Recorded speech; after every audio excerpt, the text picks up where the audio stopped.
It's time for overtime. Stop what you're doing and listen. In the world of sports, it's all about the playmakers in today's headlines, from locals to the pros, with interviews from local standouts and sports all-stars across the country that will have you talking. Steps back, three. Yes, sir. Get a shot up. This is for the win. Hear from coaches to players, sports analysts, and broadcasters who are a part of the action every day. Overtime, now with Bert Ramin on ESPN 102.3 AM 1000 KSOO, Sioux Falls sports leader.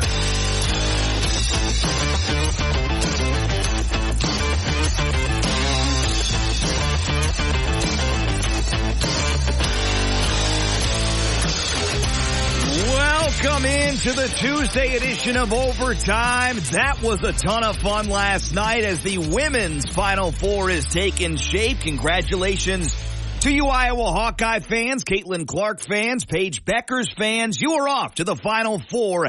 LSU, USC, tremendous seasons once again, but not good enough. Really tough side of the bracket in its entirety, but it's Iowa and it's UConn across the way from South Carolina and NC State in the women's Final Four this season. We'll break that all down here shortly on the show. Welcome into this Tuesday, April 2nd edition of the program. I'm your host, as always, Bert Ramin. You can track me on Twitter at BertESPN. You can always weigh in on the show, 605-362-3776. We got a good, wide-ranging show for you today. We'll be talking men's collegiate basketball, recapping the entirety and the state of the program for South Dakota State men's basketball with head coach Eric Henderson. He swings by the program here in about 20 minutes to talk about the season, talk about the movers and shakers in a very active offseason for SDSU men's basketball, also talk about the state of the program and what is ahead moving forward up in Brookings. 11:30, we'll be talking Major League Baseball because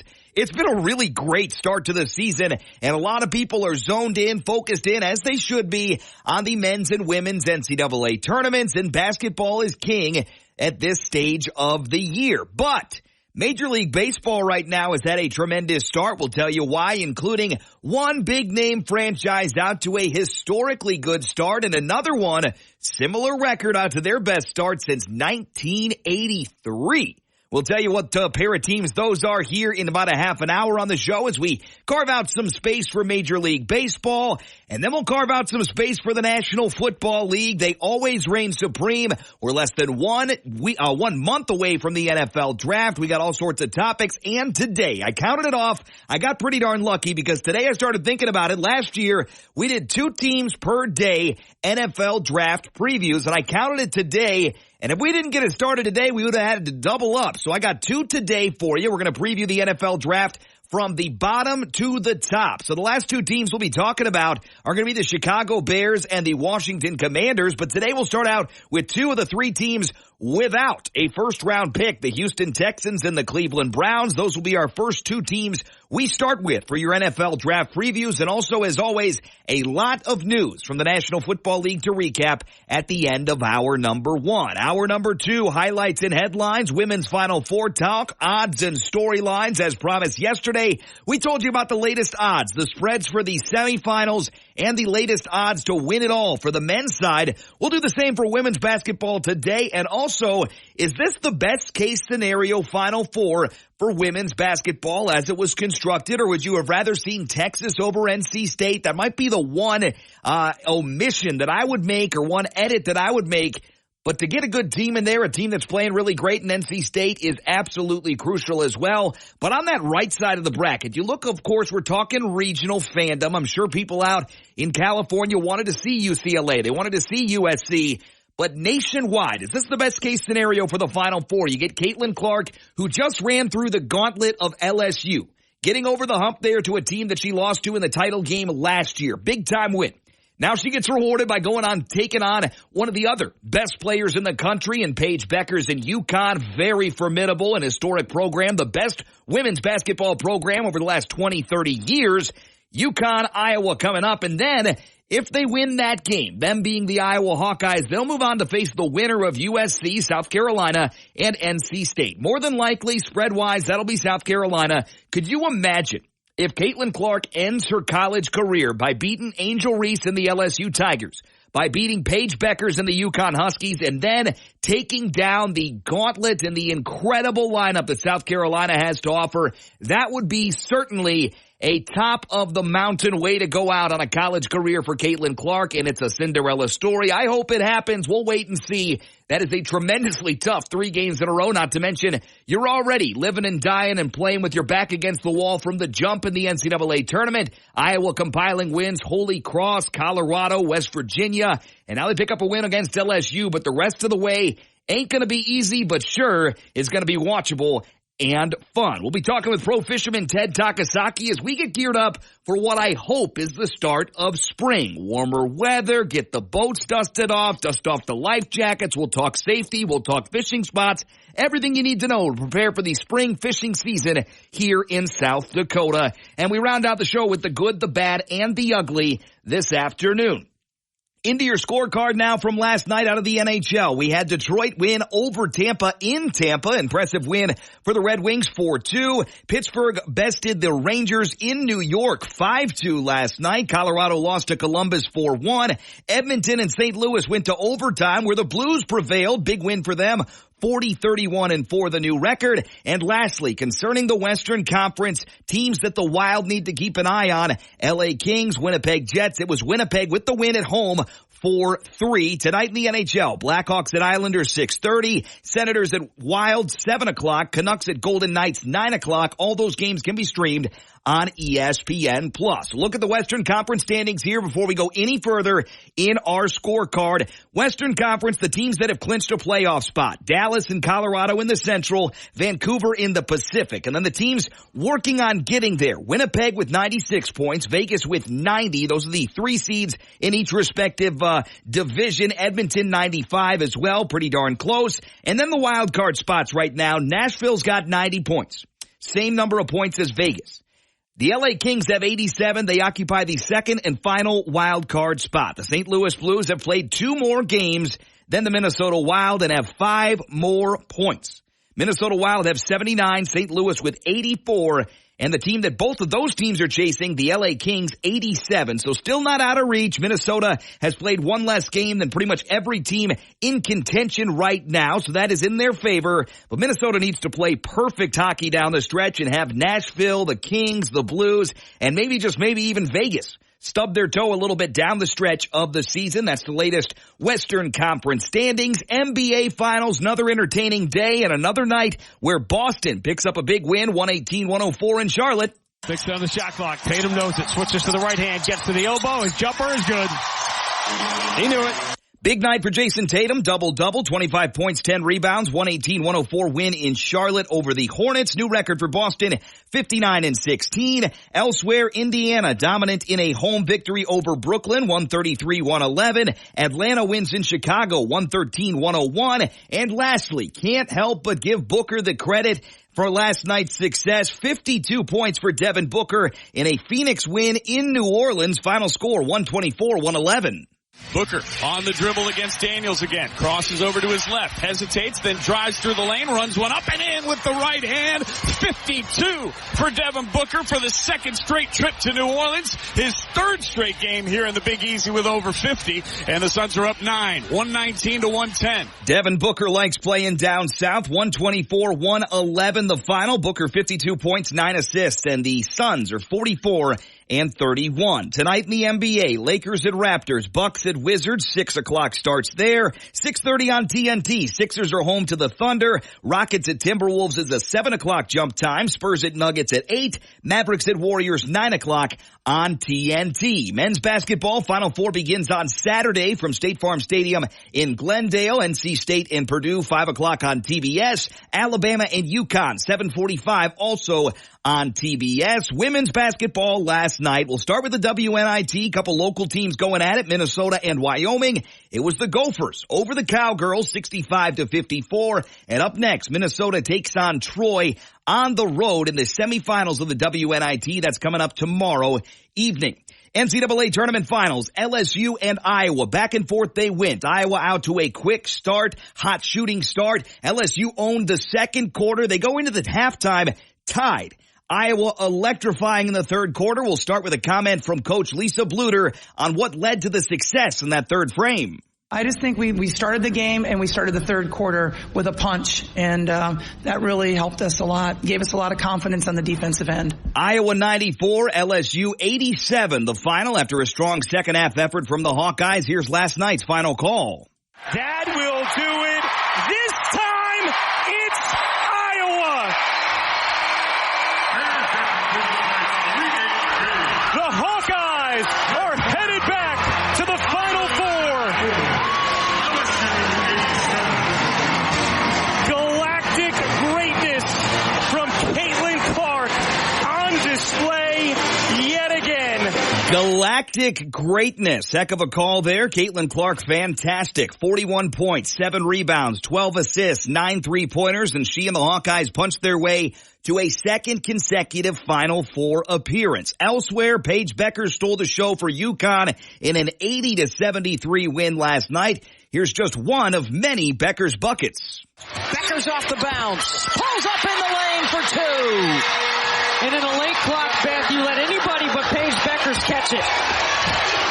28 for Beckers. She's at her NCAA tournament average. Beckers finishes the contest with 28 points, 10 rebounds, and 6 assists. And for head coach Gino Auriemma, he's happy that his team has never given up this year. I'm so proud of them, and their sense of belief in themselves never wavered, no matter what happened, no matter who we lost, one after another. They never gave up on their dream, and now here we are.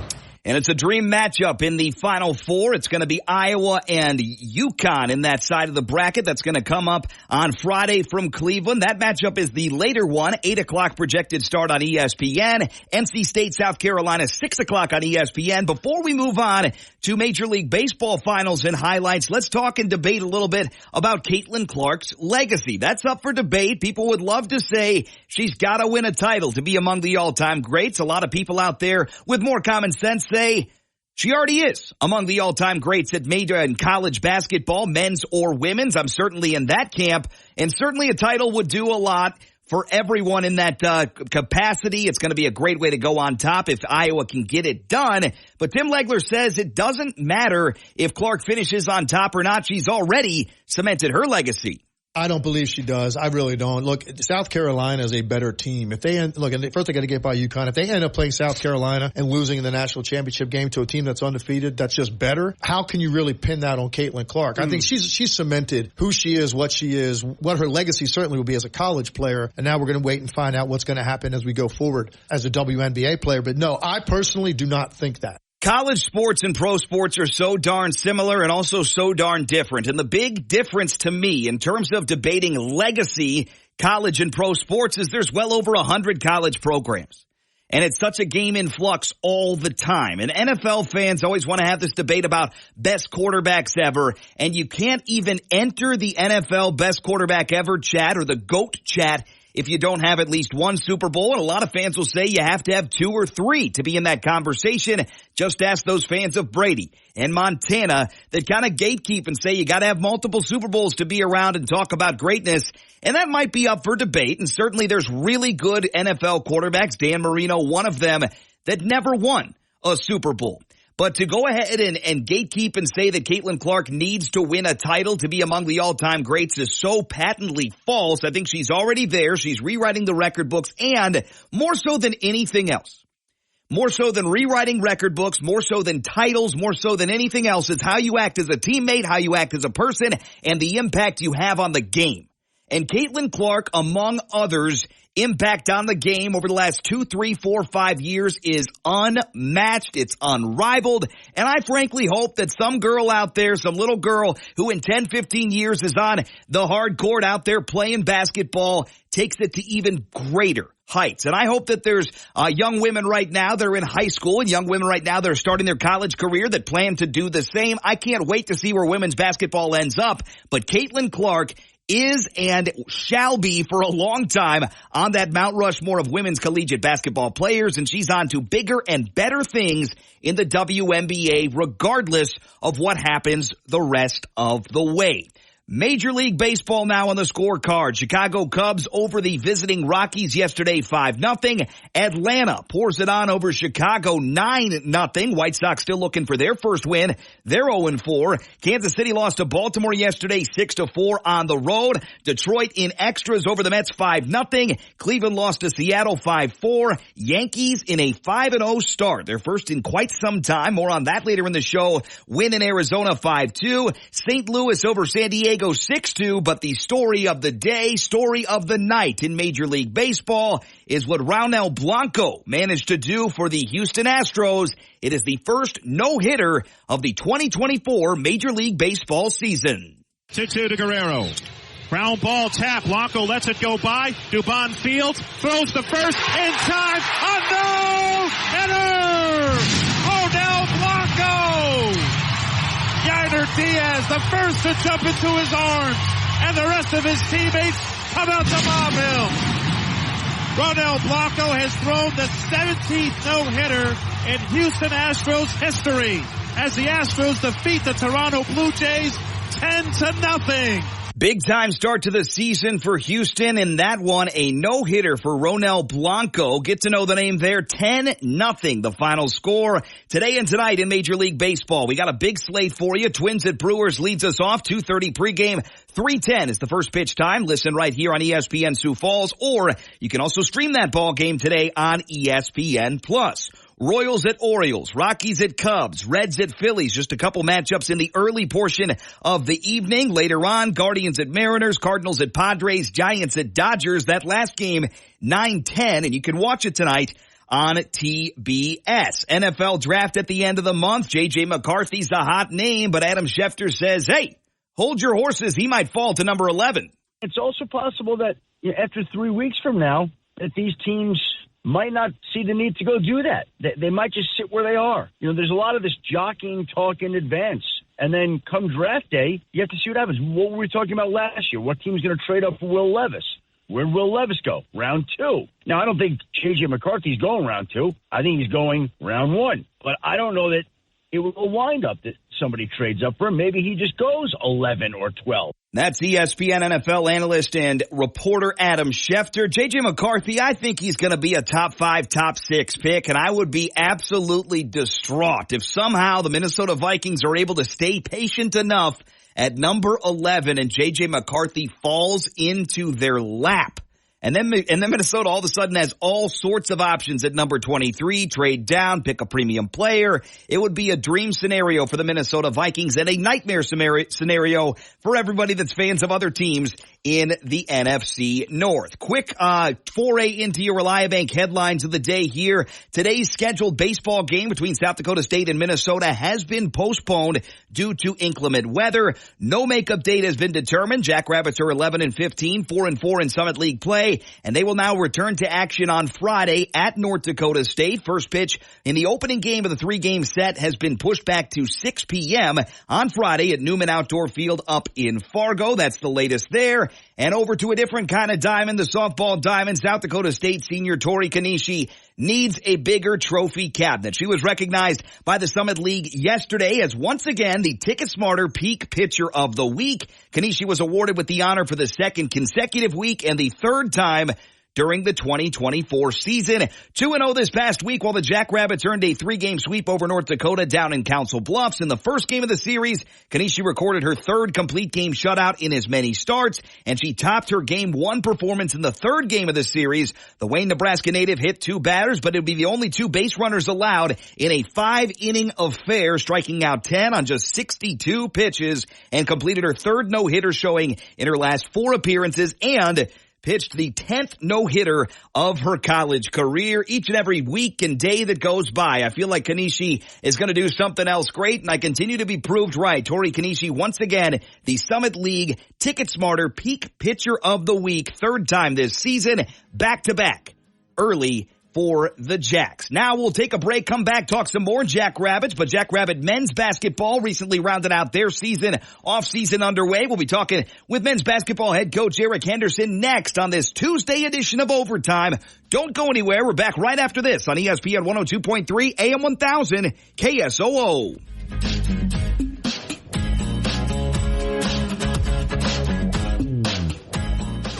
stream us online, stream us on the app. Streaming now, Overtime with Bert Ramin on ESPN 102.3 and AM 1000 KSOO, Sioux Falls sports leader.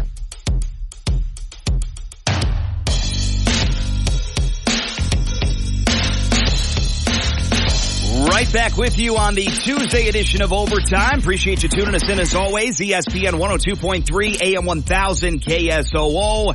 It has been a big month of basketball. Just about a month ago, we had the Summit League tournament, and South Dakota State prevailed in that on the men's and women's side. Both teams off to the NCAA tournaments, and since that time, we have seen both teams' seasons come to a close, and we'll recap both those seasons here in the near future and also talk about what is ahead for both of those respective programs. We'll do it for the men's side right now as we hear from one of our favorites, men's basketball head coach Eric Henderson from up in Brookings, South Dakota State Jackrabbit men's basketball. Coach, it's a blast to have you as always. Thanks for the time today.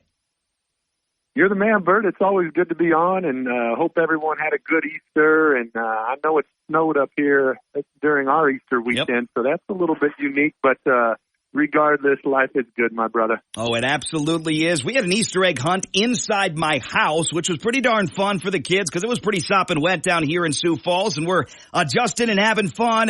22-13 the finish for your team, and as you reframe and refocus and look back on the season following the conclusion of that loss to Iowa State in the first round of the NCAA tournament, how do you frame this season up? Because it's got to be a pretty pleasant surprise, got to be a pretty fun season to look back on. So many big moments for your team in a 22-13 finish, right?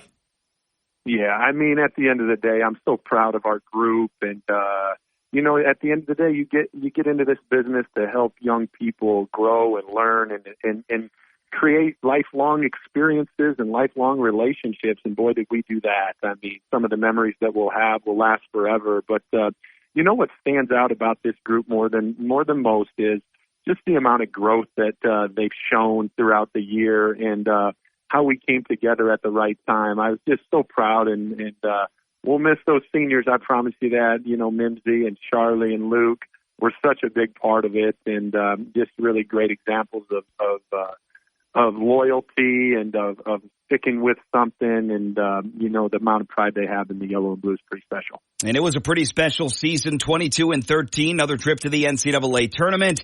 You mentioned playing the best basketball at the right time. That's exactly what you guys did down the stretch. You won your final 5 regular season games, won 3 in a row at the Summit League tournament. So that's 8 games in a row at the absolute right time, a must-win time as well to not only earn the number 1 seed in the tournament, but blitz your way through it and then also make another appearance at the NCAA tournament. So as a coach, I think one of those things that you hear, whether you're teaching kids that are 5 years old, teaching kids that are 7, 17, 22, 25 is finish strong. Let's play our best in the biggest moments. And I think that's what you guys did this year. Yeah, that's absolute truth. And, you know, we were at a little crossroads. You know, we had some tough losses, and, you know, Mimsy's injury had a little bit to do with that too. And we were still trying to find ourselves, you know, midway through the season. And you know, we just were able to come together at the right time, and really the amount of selflessness that took place and the connectivity that we shown, you know, during that stretch was incredible. Of course, we were able to, you know, adjust a few things schematically to maybe put our players in a little bit of better position. But at the end of the day, you know, the leadership on this team, and the selflessness that was showed allowed that to happen. And you never know, you know, sometimes what buttons to push, but, you know, when you know who's punching those buttons is really important. And, you know, Mimsy and Charlie and Luke were such a big part of that. And obviously, there are 3 guys that are moving on from the program, 22-13 to finish last season. It feels weird to say that, just a couple weeks old, but last season for South Dakota State men's basketball, head coach Eric Henderson is our guest. Movers and shakers every single offseason. Obviously, you guys had a few big-name transfers in the last couple weeks. Of course, Will Kyle III moving on, as is Zeke Mayo. Let's talk about the future of the program with those included. Obviously, phenomenal basketball players, phenomenal young men, and everything that folks have done for the program. How tough is it to say so long to the seniors and those departing via the transfer portal? Yeah, you know, it's bittersweet, obviously. You know, obviously the guys that had graduated, those 3 seniors, and are moving on, you know, you're just so happy for them and proud of them and know that they're ready to take on the world, right? And that's what you hope you help prepare them for in at least little ways. And then when you talk about Will and you talk about Zeke and just both terrific dudes, right? Just guys that really put their heart and soul into, the Jackrabbits and the amount of development and things that they were able to accomplish. We're so proud of, and this time in college athletics, sometimes people want to move on and try different things, and for many, many different reasons. And at the end of the day, what did I always tell you this, I always tell everybody this, what I get into this profession for is to help young people grow and learn and take advantage of opportunities. And that's what they feel like they're doing. So in one sense, you're very, very happy for them and to be able to have those opportunities in front of them. But, you're sad and that you don't get to coach those guys anymore and to help them. Not that you're not part of their lives. They're great people. They're great dudes, and they'll forever be great kids, and we'll have relationships with them forever. But you'd be twisted if you weren't a little bit sad that you weren't able to coach them again. Oh, absolutely true. And again, the young men of those caliber definitely speaks testament to the program that you and many others have built up there in Brookings each and every year, up for very competitive play, but also churning out all sorts of great young men and young basketball players each and every season. South Dakota State men's basketball coach Eric Henderson is our guest here. Tuesday edition of Overtime, of course, with departures, graduations, transfers. It's a big opportunity for a lot of other young men in the program and that could be within the program for next year. What has been the overall message internally with the guys that'll be back as far as the opportunity goes for next season? Well, I think that's a great word for it, Bert, is opportunity. When some leave, that creates opportunities for others. And that's exactly how we look at it. We've never went about things with a poor me attitude and, hanging our heads. I just stiffen up the chest a little bit and you're on to the next and try to, put a team together that can be super, super competitive, but also stands for the right things. And that's where I know we're in great hands because the young men that are still within this program are just terrific people. Kalen Gary had a terrific redshirt freshman year. Joe Seiler redshirted from White River and just the impact that he had without even playing a game was incredible, and I'm looking for huge things from him. Nate Barnhart started some for us this year. Matthew Moore started 2 years ago for us, but, some games. Bubs Alvarez. Those guys like that are just, they're chomping at the bit for their opportunity, and that's kind of what's happened here at South Dakota State. It's just a next man up mentality and, taking advantage of those opportunities when you get them. South Dakota State men's basketball recently rounding out the 2023-2024 season with a final mark of 22-13, another trip to the NCAA tournament. We talked about strengths of the program, movers, shakers, transfers, opportunities. You give a state of the union when you're in charge of the country. How about a state of the program from you, Coach, as you gear it up for next year? South Dakota State, where are the strengths and what are some big opportunities for the staff and everybody there, and yourself included, moving forward to guide that program into the future? Yeah, as far as the state of the program, we couldn't be more excited about it moving forward. To be frank with you, this program is a lot bigger than any one individual. I can promise you that. And there's values and core values that it's based upon, and those will never change. And the culture that, Justin Sell, President Dunn have helped create here, is filtered into every single program, and the pride that the young people have in the Jackrabbits is huge, and the selfless attitude and celebrating others' successes more than your own. That stuff will never change. And when you have that approach to things, great things can happen. Of course, there may be a few new faces out there that some people don't recognize, but that's what the beauty of it is that's what college basketball is all about. Is faces change, but the core values will never change, and so that I know we're excited for. Rock solid program up there in Brookings. South Dakota State men's basketball head coach Eric Henderson, our guest. Final couple questions, Coach. Always appreciate the time all season long, from the preseason, in-season, tourney time, and beyond. Let's talk a little bit about the news that broke last week about playing in Rapid City next year. That's pretty darn cool, don't you think? Yeah, it's an awesome opportunity. We've been looking into it for a couple of years, Bert, and we just haven't been able to make it happen. But this year, I think maybe we're a little bit more aggressive with it.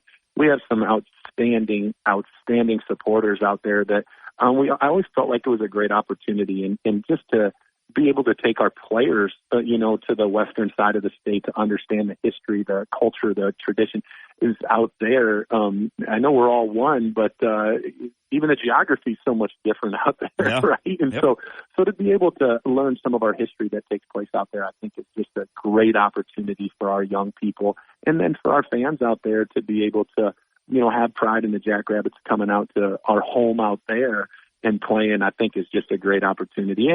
And on top of that, we have an incredible opponent. Northern Colorado finished second in their league this year. They had, a couple terrific players, and Coach Smiley does a terrific job. He played at Northern State. So to have some similarities with them and to have a great opponent, it's a pretty cool deal. Can't wait for it. Again, the date on that ball game, Thursday, November 14th. It's going to be Northern Colorado and SDSU Jackrabbit men's basketball. The biggest city in South Dakota loves you, Coach. I know the second biggest will also love you guys out there in Rapid City. Although, of course, we'll miss you down here in Sioux Falls. Lastly, before we let you go, off-season plans. What kind of off-season trips or staycations do you get into? Do you have any beach plans? You going somewhere else? You swinging the golf clubs out in Arizona? What are you doing, Coach? Well, last year was my wife and I's 20th anniversary. So we did get a little beach. Yeah, it was amazing. I'm a lucky dude, I can promise you that. But we were able to get a little beach time. But I'll tell you what, my time is spent chasing poor little rugrats around at some of the best days of my life. And to be able to help support them and watch them learn and grow on the soccer field, gymnastics, basketball, baseball, you name it. There's not a lot of time for trips, but it may be more enjoyable just hanging out with them too. Hey, I'm in the same exact boat. All the best to you and your family, and thanks so much for the time each and every year, Coach. Can't tell you enough how much it means to us as a station to have you guys talk Jackrabbit basketball. You're one of the best in the biz. Always a great time to talk to you. Thanks, Coach. I appreciate it, pal. We're pretty lucky ourselves to have people like you, my friend. All right. Appreciate that as well. South Dakota State men's basketball head coach Eric Henderson. We'll look to get caught up with him maybe in the offseason sometime, but we'll give him a little bit of a break too. We'll be talking Jackrabbit hoops again before we know it. And by the way, if you're looking for more info on that matchup out in Rapid City, you're looking for a reason to get out to the Black Hills, maybe you get out there in the fall, you can take in this as well. Thursday, November 14th, maybe before it gets too darn cold. Maybe it'll heat up nicely for that contest. Thursday, November 14th, Northern Colorado and South Dakota State at the Summit Arena out there in Rapid City. More info there, gojacks.com. Great stuff again, and another great season for South Dakota State Jackrabbit men's and women's basketball. We'll look to break down the women's season here in due time with head coach Aaron Johnston after they make yet another appearance again in the NCAA tournament as well. We're going to shift gears here and put it back in neutral for a second, shift up into fifth gear, and go off with Major League Baseball. Off to the races. There's a couple marquee teams that are out to really good starts, including one that is making some waves that they haven't done in quite some time. We'll tell you who that is coming up next. Major League Baseball talk, and then NFL draft previews. Texans, Browns, the latest from the NFL is coming up to round out the first hour of Overtime. Don't go anywhere. Overtime on a Tuesday rolls along next right here on your ESPN Sioux Falls Sports Leader.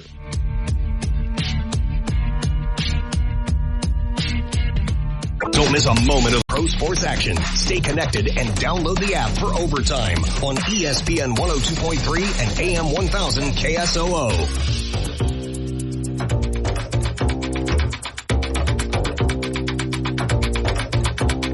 Right back with you. It's the Tuesday edition of Overtime. A reminder, tomorrow we are going early for the first time in 2024. 10 a.m. the start time. We're off the air at 11:30, making way for the Minnesota Twins. Match up with the Milwaukee Brewers. Pregame tomorrow at 11:30. You can listen to Twins baseball all season long right here on ESPN Sioux Falls. And a reminder, we have several early starts this year, and several occur on Wednesdays. Of course, Wednesday gets you an opportunity to win big each and every week with the Identity Crisis, brought to you by the Original Pancake House. And we will keep that contest on Wednesdays. So if you're looking to win, I'll try to keep it to that second hour, the 11 o'clock hour, but sometimes it might fall due to guesting and other conflicts into that 10 o'clock hour. So Early bird gets the worm. If you're listening to ESPN Radio at 10 o'clock on a Wednesday, you can be our lucky caller and win big. I'll do my best to keep you up to date on our scheduled changes. Tomorrow, early show, 10 a.m., off the air at 11:30. We'll squeeze the identity crisis in tomorrow on the program as always. Now for Major League Baseball, the Chicago White Sox are already hurting. They're 0-4 on the season, and they've scored 8 runs on the year. That's an average of 2 per game. 0-4 the record, and they've already made a move acquiring right-hander Mike Clevenger, agreeing to a 1-year deal. According to multiple reports, the 33-year-old is 60-39 with a 3.45 ERA over 788 innings of work over 7 seasons in the big leagues, including a 9-9 stint with Chicago last year. So kind of a re-signing of sorts. 4th-round pick by the Angels back in 2011. Clevenger established himself as a front-of-the-rotation starter with the Guardians, where he posted a 2.96 ERA and averaged 149 innings from 2017 to 2019. Been all over the place lately, but Clevenger is back in the big leagues and back with the White Sox once again. It's a 1-year deal for the White Sox that have started the season 0-4. Speaking of teams that are out to good starts right now, how about the Detroit Tigers in that AL Central? 4-0 is their record. Other undefeated teams: the Milwaukee Brewers, that the Twins will face off with today, swept their season-opening series against the Mets. They're 3-0. The Pittsburgh Pirates are 5-0. Been a long time since you could say that. And, of course, the New York Yankees. If you haven't heard about this, the Yankees fan in any part of the country will let you know that their team is out to their best start in quite some time. 5-0 for the New York Yankees, and they are off to their best start in 32 years. After they took down the Diamondbacks last night, Anthony Volpe had his first career 4-hit game, including 2 doubles and an RBI. And the Yankees also started the year with 5 wins in 5 games in 1933, 1988, and most recently, 1992. The 1927 Yankees started 6-0, but they also had a tie in their 3rd game of the season. It's been a good start to the season for the New York Yankees. They are 5-0. But a team that isn't typically good and isn't typically great and hasn't been great in quite some time, the Pittsburgh Pirates. Let's give them some credit right now. Pittsburgh is out to an undefeated start as well, 5-0 in the NL Central to start there. Also joining the Milwaukee Brewers in that division as teams to start the season undefeated. Let other folks downplay the way the Pittsburgh Pirates have begun the season. Manager Derek Shelton is thrilled that his club is 5-0 for the first time in 41 years. And has scored at least a half dozen runs each time out this deep into a season for the first time in at least 124 years. So not only are they winning, but they're getting the runs at a pace that hasn't been around Pittsburgh in over a century, and almost a century and a quarter, 124 years. Shelton said on Monday night after the Pirates beat the host Nationals 8-4 to follow up a 4-game series sweep at Miami. There's significance to getting off to a good start. You come out of spring training and all the things you talk about that you kind of want to implement, and we've talked about a lot about what our intent should be and how it should be, and we've kind of executed that in the first 5 games. Pittsburgh coming off of a 76-86 season a year ago, 4th place finish in the NL Central. That is a team that before the season started, and I'm not shocking on and overreacting to this, before the season started, there were some folks that were talking about the Pirates as maybe, just maybe, a playoff team. And I think that's realistic. And of course, confidence is boosted when you start 5-0. The law of averages would say that they'll probably be 6-4, 7-3, whatever it might be in the near term. But it's a really good start for Pittsburgh and a historic one. First time they started 5-0 in 41 years. And the first time they've done so while hammering the runs. Again, a half dozen, that's 6 each time this deep into the season through the first 5 games since over the last 124 years. Pittsburgh Pirates undefeated at 5-0. Milwaukee Brewers 3-0, and the other teams remaining undefeated, Detroit Tigers and the New York Yankees. Tigers are 4-0, Yankees 5-0.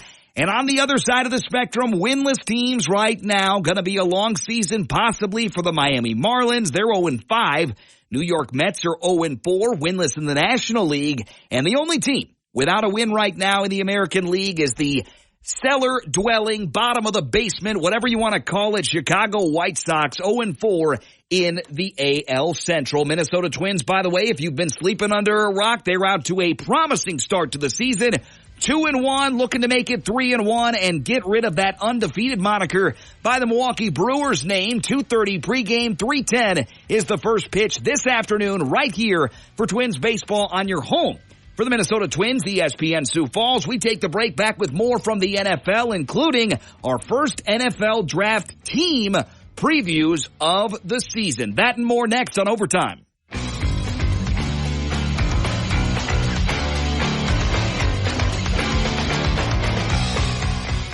It's so convenient. Sports on the go. Download the free app now. This is ESPN 102.3 and AM 1000 KSOO, Sioux Falls sports leader.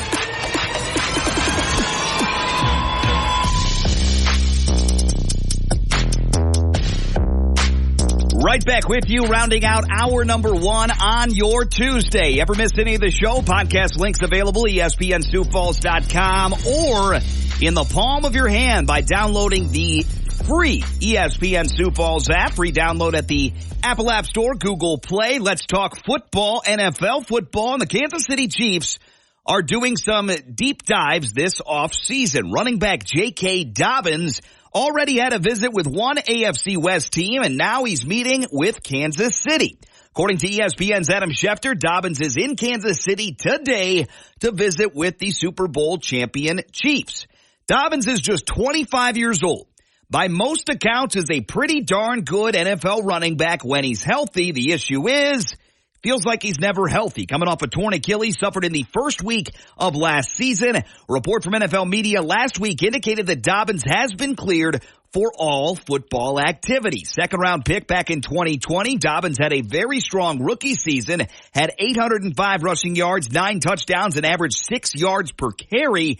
If he can stay healthy, if the Chiefs sign Dobbins to what is going to be a cheap deal wherever he signs, that would be a very formidable, good backfield with Pacheco and Dobbins. If Dobbins can stay healthy, look out for what the Chiefs can do on the ground as they take just a little bit of pressure off Patrick Mahomes. I like that fit. We'll wait and see if it materializes into a signing later today or tomorrow. But J.K. Dobbins, the latest intriguing name in Kansas City for a visit.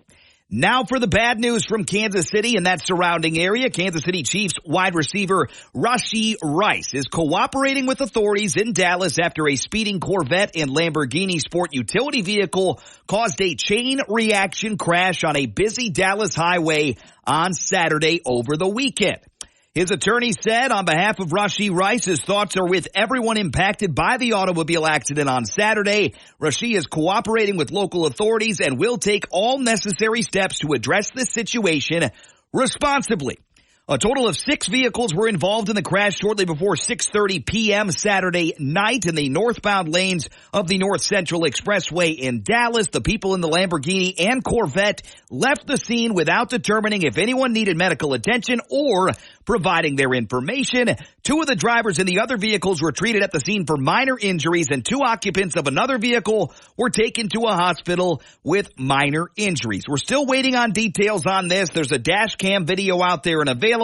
I can't speak to the certainty or uncertainty whether or not Rashee Rice was actually involved and there in the accident. That has not come out, but apparently one of the vehicles may or may not have been leased by Rashee Rice. Allegedly, at this stage, when more info comes out, we'll give you more of the details. Not only are the Chiefs looking into that incident and following that incident, but now the National Football League is also reportedly following along as to what the investigation finds in the latest of that police accident investigation down in the Dallas area. Carson Wentz is right back in the National Football League, spent last year with the LA Rams, and of course has been moved around quite a bit in his career, but now he is back with the Kansas City Chiefs. Not back with the Chiefs, but back in the league with the Chiefs. Wentz will become Patrick Mahomes' new veteran backup at the position, apparently replacing Blaine Gabbert, who is a free agent. Wentz signed with the Rams as their backup quarterback in Week 10 after spending the first half of the season without a team last year. Spent 2022 with the Washington Commanders, but was released in February 2023 with 2 years left on his deal. Wentz, of course, North Dakota State alum, high draft pick, very successful start to the career in Philadelphia. Since that time, it has not been peaches and cream for Carson Wentz. He's moved around, continuing to find different spots, but now maybe carves out a little bit of a role as a backup there in Kansas City behind Patrick Mahomes. And the tragic news yesterday from the National Football League is that a former NFLer had passed away at the young age of 35. Former NFL cornerback Vontae Davis was found passed away yesterday at a residence in South Florida. He was 35 years old, according to the quote in the article ESPN.com. This morning, Davie police officers responded in reference to a medical call. Officers were called to the residence by the house assistant who found the homeowner deceased. We can confirm that the deceased individual is Vontae Davis, age 35. Police said the investigation remains active, and the Broward County Office of the Medical Examiner and Trauma Services said on Monday that it could take up to 90 days to determine the cause of death. But rest in peace, tragic situation for Vontae Davis, just 35 years old, former NFL cornerback and big-name cornerback as well. Very promising young player, several Pro Bowls, passed away yesterday at the age of 35. Now on to some NFL draft previews. We're going to take this from the bottom to the top. We're going to do the top 5, top 10 last on the show, as in the week of the NFL draft, but a pair of teams per day on our way. And we start with two teams that do not have first-round draft picks this draft. That's the Cleveland Browns and the Houston Texans. The Browns didn't have theirs in regards to the Deshaun Watson trade, and the Houston Texans had a first-round pick a couple of weeks ago, but traded it away to the Minnesota Vikings, who are going to look to package those and move up into the top 10 to take a quarterback of the future, or so we think. We'll start down in Houston. Very promising season last year, 10-7, the overall record. Biggest needs for this team: cornerback, tight end, wide receiver, linebacker, and that interior offensive line.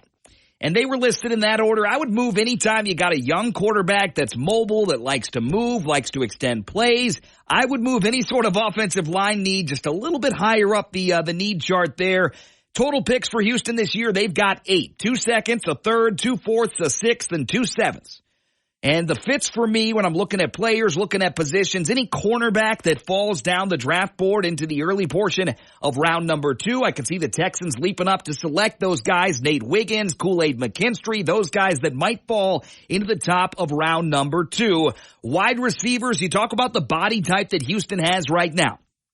They've got Tank Dell, who's going to come off an injury. They got several of their guys on that team, including Nico Collins, really good young player, but they could use some big-time size. Johnny Wilson of Florida State feels like a decent fit. Linebackers, you could go with Edgerrin Cooper from Texas A&M. You could also go with Junior Colson of Michigan. That kind of tackle and fall guy in the middle of the defense could be pretty darn valuable for Houston. And lastly, talk about interior offensive linemen. We got to give some love for some area prospects. Mason McCormick, guard up at South Dakota State, and Cooper Beebe, the guard tackle down there from Kansas State, could be a fit down there with Houston and the 10-7 Houston Texans. The Cleveland Browns 11-6 last year took a lot of people by surprise, myself included. They only have 5 picks in this year's draft. They pick once in the second, once in the third, once in the 5th, 6th, and 7th. 5 total picks for Cleveland this year. Biggest needs for them: tackle, linebacker, defensive tackle, wide receiver, and tight end.